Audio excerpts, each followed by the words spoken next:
Hi, everybody. I'm Jacqui Lewis, and this is Love, Period, a podcast about how we're going to love ourselves, love our posse, and love the world fiercely on the way to making our lives and the world better. Today, my guest is the Reverend John Janka, clergy, consultant, activist, dad, grandfather, and my sweetie. How nice it is to have a conversation with someone who I know loves so beautifully. I hope you enjoy this conversation. John Janka. Hello, Jacqui. It's great to be with you. You too. It's been a long time. It has, actually. Indeed. Yes, at least a minute. Been together. I feel like I've been in more meetings lately than usual in my home office, and it's kind of hard to grab time with you. Well, it has been a very busy time for you. Yeah. That's true. Some people don't know it, but you are my husband. Yes, I am indeed your husband, which makes you my wife. I am your wife. Right. I know. It's amazing. I'm so glad to have this conversation with you, though, John, because actually I think people are curious sometimes about our dynamic, our relationship, and how we work together. Mm-hmm. So let me just thank you publicly in this space for all the work you've done on my book. You're my first reader for The Fierce Love. I am. My first editor. Yes. So what is fierce love, John? What is fierce about love? Well, it's resilient. It is difficult to defeat. In my mind, it is ever present when you're open to it. When you're not, of course, then it's likely not going to show up. But I think it's a way in which we find a path to one another. It requires some risk-taking on our part. It requires us to extend ourselves beyond our comfort zone. It is a love that is sustaining in difficulty, and a love that really ultimately can change lives. I believe that. Did you write that in the book? Do I have that in the book from you? I don't believe so. That was your book. Oh, okay. Not my book. Are you trying not to put your words in my book? That's right. Okay. Well, so you know, I am a firm believer that the only way we can love fiercely is to really love ourselves first. Uh-huh. And you and I both grew up in the church. And don't you feel like self-love is not something that the church really teaches? Well, in fact, a lot of the messages that religion generally gives off is diminishing in some ways of persons. You know, we have the admonition in the Christian scriptures that says, love your neighbor as yourself. And I always thought one of our big problems is that we do exactly that. And it's never enough. Ooh. Because too many of us don't love ourselves enough. And so we honor that admonition, but in a very sad way, a very limiting way. I love that thought that you're saying we're actually following the scripture and we're loving our neighbor as we love ourselves, and we don't love ourselves well, so we don't love our neighbors well. We can't love our neighbors well, yeah. So we sometimes tease each other and say we had the same family, although you are white and I am black, and you are a couple of years older than me. Yes. Did you learn how to love yourself in your family? You know, that gets tricky because in my family, I had both examples of what I would think of as fierce love and examples that were hard to describe love in any terms. So I had some folks in my life in formative years who did not have very much emotional intelligence, and I think did not really know how to love. And I had others in my formative years who are the ones I carry with me more than others, who really taught me how to love and what it meant. They were forgiving, they were tolerant, they were able to understand me as a child and understand my, developmental stages and my changing and growing, and taught me some of the best notions of love. We talk about people have to learn to hate, but in fact, people have to learn to love. It's not a given that we're taught hate and the rest of it just kind of comes along somehow. We're either taught love or we're not. We're taught hate or we're not. And unfortunately, too many of us have had bad examples going along the way, and they've been dominant examples. You had both gentle, tolerant, accepting, welcoming, warm examples of love from your mom and your grandfather. Mm-hmm. And you had some tough, this isn't really what I hope love looks like experiences with your dad.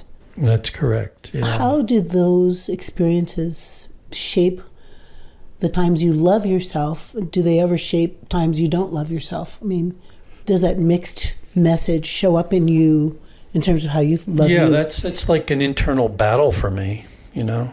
Mm-hmm. I want to clarify, though, that the love I learned it really gives meaning for me to the notion of fierce, because it didn't truck with any bad behavior. It was strong in the face of things that weren't right in the world. And, you know, I had a model of fierce love that, on one hand, was nurturing, tolerant, caring, compassionate. That love was also absolutely fierce in the face of injustice or wrongdoing or mistreatment of the other. This story is about my grandfather, who, when he was a young parent, he was the father of 3 daughters. My mother was the oldest of the 3. And as the story goes, there was a boy on the block who apparently had a coat hanger, a wire coat hanger, and with some repetitions hit my mother with the wire coat hanger. What? And when my grandfather got home from work and heard the story, he marched out his own door, down the block, to the neighbor's house where the boy lived. When in the house, the boy saw him coming, ran in the house. He went in the house, didn't knock, didn't seek invitation, went in the house. The boy ran up the stairs. He went straight in, followed him up the stairs, and confronted him about hitting his daughter with a hanger. Wow. Now, this is a man who was, in my mind, a gentle, giving, thoughtful, caring person who moved in the world quietly but thoughtfully and with care. But his love was not weak in any sense. Nor was he going to tolerate that behavior by this other child down the block. So I always remember that story. Out of his fierce love for his child, he was going to not have that ever happen again. And I believe the boy was so absolutely dumbfounded and put in his place that he probably never came around again. Wow. So you have to think about love as being this force in the world for good. Yep. And it is absolutely intolerant of injustice and wrongdoing, while it is totally not only tolerant of, but embraces care for the other. I love that story. It makes me think about my mother and her little fierce bear cub love. Where I'm going, John, is I'm thinking about how your grandfather's love is inside you, shaping you. Like it's an object inside you. So let me come back to that. But do you remember the story I told of my mom, the 2 different kinds of ways she had me deal with fighting? Just, you do not fight, we don't fight, we talk our way out of things, we're Christians, we love each other, we love our neighbor, blah, blah. Until that girl, Jennifer, took your lunch took my lunch money and then chased me into my own yard, up into my house. And then my mother's strategy was totally different. She switched up on, you're either going to go out there and stand up for yourself or you're not coming in here. Yeah. And I think I told you that I ended up having a compromise with that girl. Yes, that's right, you did. Right. You negotiated. It was negotiated. You took my money, but what about if you keep half and you give me back half? That was you splitting the 2 messages. Exactly. The 2 mommy talks that were inside me. Right. One is peaceable, one is go kick her butt. How's your grandfather inside you, helping you love you? What part of him is in you? Over the years, since his long ago passing, he has visited me uninvited in some ways, just coming to mind. Yeah. Just sort of showing up without any sort of rational stream of consciousness. He just would pop up in my thoughts and in my mind. And I always try to keep track of that because in some ways he's a regular periodic visitor from my awareness, just moving in the world. And he always has represented for me the importance of building relationships, of reaching out to others. And I sometimes drive you nuts when I'm like connecting with homeless folks on the street. You mean like when you shake the hands of the people that are picking up the garbage? When I shake their hands and, make connection. And you want to immediately hand me a disinfectant. But I do. For me, there's a need to acknowledge the humanity in the other. Mm-hmm. And I know that there are people down and out everywhere with whom we never make eye contact. We never acknowledge their existence in the world. We pass them by. They remain like phantoms to us. Mm-hmm. And I try never to let that happen if I can help it. I will nod. I will say hello. Even when I'm getting hit up for money or somebody's panhandling on me, I try to engage them as a human being, not as something that has interrupted my flow. So my grandfather is that guy. I really think it's that guy. He taught you how to love the humanity of the other. He and your mom together, but how to love the humanity of the other, how to love the world, how to love out in the world. Mm-hmm. So this is a little bit out of sequence, but our conversation is taking us here, the place where, I try to think about how we fiercely love the world and the healing.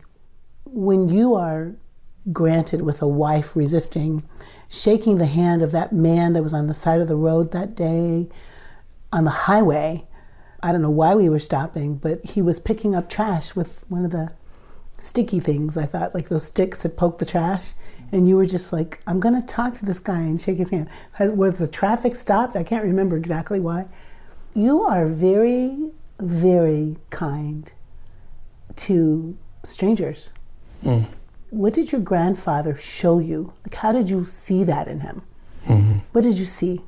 Well, when I was maybe 14, somewhere in there, and had off of school some days, I would go with my grandfather to work. Mm-hmm. And he happened to be a salesman for the National Biscuit Company. And in those days, these salespeople would go store to store and fill out order forms and restock the store, make sure they had the right merchandise and so on. But I learned by going with him, watching him how he dealt with his clients, basically, the store owners, the people who ran the big supermarkets. He would always make contact with them in a very thoughtful way, even when I watched him deal with the setup of a new ShopRite years ago when that brand was just coming on the scene. And all the brass was there, all these guys in $400 suits. And my grandfather was there observing how much shelf space they were going to give his product. Hmm. And I watched him watch them and then engage them, go up quietly, introduce himself, just chat him up a little bit, say, what are you guys thinking? And can I help you think it through in terms of what I usually have? And he just found a way to connect at a human level and not be either put off or intimidated by their impatience and their being so hardwired around making sure they got what they needed and wanted, but try to always open a door for conversation. Mm. So I've really tried from learning that, watching that happen, to do that with other people. And you, everyone who knows you thinks of you, Johnny, as the calmest, coolest character in the room. All my gay friends are like, we want our own John. Where's my John? Uh-huh. But I know that you love the world deeply, but also the world disappoints you. sometimes? Oh, you know me well enough to know I can go absolutely off on a tirade. Absolutely off. I can go absolutely insane. I admit it. When I see what goes on in the world, I have a deep sense of rage about the injustices and the way people can turn their heads away from a need that is so obvious, and to observe systems creating these structures that absolutely drain the humanity out of people. Yeah. I do have that side to me, and I think it's, my reaction to people with a coat hanger, taking it out on somebody else, right? It's that sense of indignation, that sense of, no, this is not going to happen on my watch, and I'm going to ventilate about it, and then I'm going to see what I can do about it. So I've always probably been that person. So I have like a high radar for unfairness. I think so. You learned that as a little boy. Yeah. I did. Yeah. Love Period will continue in a moment.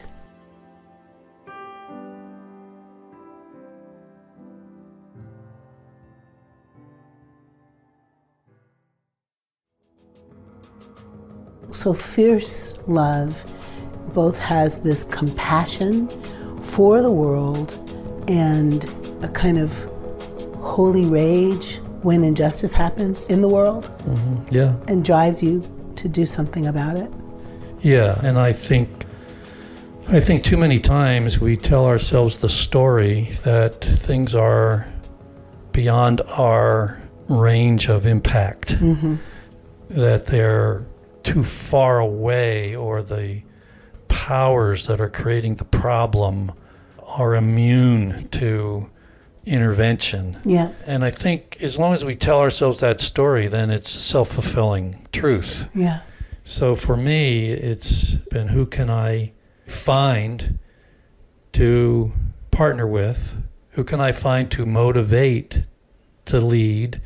I'm not always, in fact, I would probably say of myself, I'm rarely the guy on the front lines, but I'm always the guy pushing from behind and encouraging others and thinking strategies and what will be helpful and how do we get from point A to point B. I see that more as my role and how I function and move in the world. Yeah. And that just makes me want to come back to you for a second and you loving you. How did you get to be confident enough to think, I can push from behind and help people do this? I mean, how do you grow up in that complicated love scenario and then have confidence, though, which I think is about your love of yourself? You like yourself pretty well. Mostly. Mostly. Yeah, I think so. Mostly. But could you just say a little bit, love, about the when I like myself? Zora Neale Hurston says, I love myself when I'm looking fierce. Like, make a connection between when you're loving yourself and feeling confident or when you're not loving yourself so much. How does that affect the way you move in the world? Well, the first place your question takes me is back to my mom, who was a very courageous woman. And of course, I never saw her as that until I got old enough to look back. But she was very courageous, very strong, very difficult to defeat. Difficult to defeat. Yeah. She had to make her way in the world as a single parent from the time I was about 12. And my sister would have been, I guess then, maybe 8 or 9. And she had to find work to sustain our life together. She never complained. She never let us know how close to the edge we were living. I only figured that out much later, how tricky that was for her. She never was discouraged from taking risk. She would move from a job that was underappreciative of her, and she would find another one. She would take a leap and go to another one. She would work 2 jobs when the opportunity came up, a full-time and a part-time one, work weekends part-time. So she worked a lot. And so there was a sense of, oh, this is how life is, you work a lot. So I've always kind of been that guy too, working a lot. I overworked. I didn't always have my priorities straight, but she really provided a model for me of self-love. She had to love herself and like herself a good bit to make it the way she did. And so I got from her how important it is that we like ourselves. But most of us have like two voices in our heads. The voice that is self-affirming and the voice that is challenging that perception and reminding us of our failures and telling us we're not good enough, discouraging us from taking a risk. So I have to balance that, frankly, for myself all the time. Who's winning today? I like myself today. Yeah, I'm doing fine today. You doing okay today? Yeah. For me, it's always been the good angel and the not such good angel, one on each shoulder. John, we are married. We've been together a good long time now. And that makes me your closest neighbor. We go to sleep together at night. We wake up together in the morning. We sit in our chairs and do our coffee. When there's a world that's as intensely politicized, polarized, angry, over politics and religion and race and sexuality. All of it. All of that. And then there's you and me, who are this multi-ethnic little partnership, very similar values, but you're a man and I'm a woman and you are white and I am black. What's it like to be my neighbor and to love your neighbor? This sounds like a Fred Rogers question. Won't you be Right. my neighbor? What's it like to be neighbors? What's it like to love in the soup that we live, right? Across difference. Right. That's good. We do talk about that a fair bit because our diversity in our relationship puts us in that soup a lot. I have to confess there are times when I have to listen better to your experience of the current moment. And listening helps me understand better the emotional content of the moment for you, which matters a lot. It matters a lot to me when I get that right. I try to be very conscious about that. And it matters to me as well that we have a mutual commitment to not only our personal relationship, but to the correcting the racial narrative in this country that has lasted so long, 400 plus years. So it's a long story in a way, and it's our story in another way. And I think for the most part, we do pretty well at that, but you would be the person also to decide whether that's true. But I think we really talk about it very openly. We're very transparent about our feelings. Sometimes we're raging about the same thing at the same time in terms of racial disparity and a sense of injustice about it all. And the sense for me that as a white person, I carry some of the stigma of whiteness. And I have experienced over the course of my life and work that when I extend myself, it's a privilege for me to extend myself and imagine that the person I'm in dialogue with trusts me. You know, why should they? Really? But for me, it's something that I realize I have to be aware of, like all the time, because of our relationship. And you've been very helpful to me along the way, Jacqui, in helping me see through your eyes when I couldn't see for myself. And we expose ourselves to the history, the art that's in the world, the film and the literature. We read stuff together. We parallel around our own work around these issues, and then we bring it together and share it between us. So I think it's vital to our relationship that curiosity and openness and sense of how do we represent in the world how this thing that is a we has figured some of this out because we worked hard on it. I think that's really super important. You know, I'm in that second section of Fierce Love, I talk about loving your posse.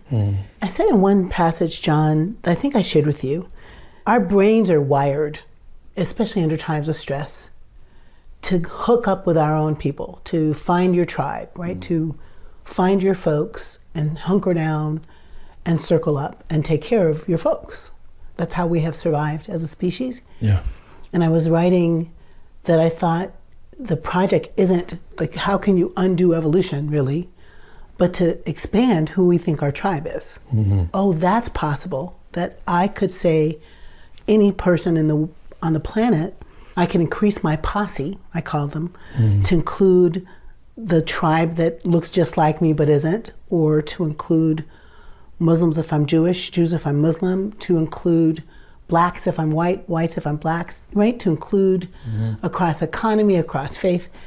And I think because of the racial dynamics in our nation, we're still pretty segregated in our communities and in our worship life and our play life, so that there isn't that opportunity for sustained connection, intimacy, conversation that would increase your tribe. I'm making my way to say, your being you keeps me in the posse extending business. On a day where I think, oh my God, white people are being pretty white today. You know, like, I'm at this meeting and this is feeling pretty white right now. This moment is a white moment, in quotes, right? Like feeling privileged, feeling packed with superiority or hegemony or male dominance and the things that we can think of as white. And then right as I think the thought, this is feeling pretty white, in quotes, I think, and there's John, which gets me back to the particular. And that's just really true, love. I say that about you behind your back. I mean, you are certainly a white man who has moved in the world as a white man, but there's something about the way you stretch to meet me where I am that makes me keep stretching to meet you where you are. And that space, that interstitial space where we're stretching to meet each other where we are, gosh, I wish I could bottle that and sell that to the world. Like, even if we fight about it or get loud about it, I think there's this boundary, border space that's permeable, that we're doing discovery and questioning and learning and laughing and crying and getting mad and getting better. Do you know what I mean? Yeah. Like, I think that's, so I'm asking, what do you wish white listeners to this podcast who are thinking, oh, love yourself, love your neighbor, got it, love your posse, love the world. But that stretch place of intimate, can you feel that this person's hunger makes your stomach growl? How can white listeners think about stretching toward the so-called other? Well, you know, one of the first things that comes to my mind is stop thinking that you figured it out. Or stop thinking that you know. Because the greater likelihood is that you don't know. Unless you have had a unique experience that has helped you know. But most white people don't have that unique experience because of the way we're siloed, separated, apartheid. They don't, but they want to think that they do have it figured out. And their projection is, why haven't black people figured this out? Which is, why haven't they figured out to be more like me? That's my kind of formulation. And so if we're going to get any place, my comment to white people is, stop thinking you know. Stop communicating like your history is the same one as black people have had. And that your narrative of reality is the same as theirs, because it isn't. So there's some deconstructing to do, I think, first, and some challenging of assumptions that needs to happen first. and some deep, honest conversation first, white people to white people. Yeah. And then when it seems appropriate and not utilitarian, engage the other, whoever the other is, out of a sensitivity and a sensibility that respects their narrative. That's good, John. So if we can't respect their narrative, Right. like I've had a person in my family say to me, in all sincerity, why are black people so angry? And it just took me back because that was so clear that this person had not been exposed to anything that would have answered that question for them by then, as a grown-up, well-formed adult white person. Yeah. Yeah, I have some real impatience about that with white people. Perhaps you've noticed. Good. Good. But it's hard. I want to say it's very complex. It's not easy. We're going to make mistakes. I'm going to make mistakes. But we have to be willing. That's part of the cost of progress, actually. The cost of progress is to make mistakes and to learn. And to hang in. Yeah, to hang in. To hang in. Stay at the table. We've stayed at the table. We've stayed at the table. Yeah. John, let me ask you a final question. What do you know for sure about love? I know for sure I've failed at it at least a couple of times in some very painful ways. I know that it's possible to recover from those failures. I know that it's possible to find it again once you've lost it. I also know that sometimes when you're wondering where it is, it comes and finds you. So I've been really fortunate, particularly around how we found each other. You know, I've had the benefit of having some really meaningful relationships with people of color along the way. And you know about that. I've talked to you about Roselia Cobb, who was an organist in a church, a black church that I, for a time, provided worship leadership for. And Roselia grew me up in some really helpful ways, but she did not hold back on her tough love. So I know for sure that real love is tough love. And it is willing to tell you the truth even when you are least receptive to hear it. So that was Roselia. She was a tough character, and yet I really learned so much from her and respected her. And she and I ended up teaming up to develop a camp for kids specifically on race at a time years ago when nobody was doing that. So I've been really fortunate. So I know about love, that all of those things, and I know that it's complicated and sometimes baffling. It just is, but that's part of the energy about it. It's part of the dance, if you will, about fierce love. It's a dance. It's an act of wire walking and hang gliding and bungee jumping, all of those things. It involves all of that as part of its expression. It jumps boundaries. It finds its way where there isn't one. It's just a remarkable part of our human journey, and I'm so glad to find it and to find it with you. Oh, that's a good thing to end on. That means you'll maybe cook dinner tonight. I don't know. I will cook dinner tonight. I'm glad to be in this dance with you, my friend, my partner, my lover. I love you. I love you too. Thank you. Yeah, thank you. Love Period is Corey Pig, Paul Swanson, Izzy Spitz, Sarah Palmer, Jenna Kuiper, Nicholas Kramer, and I'm Calista Brewster. This podcast is produced by the Center for Action and Contemplation, which is located in the heart of New Mexico, thanks to the generosity of our supporters. We also have other podcasts you might like.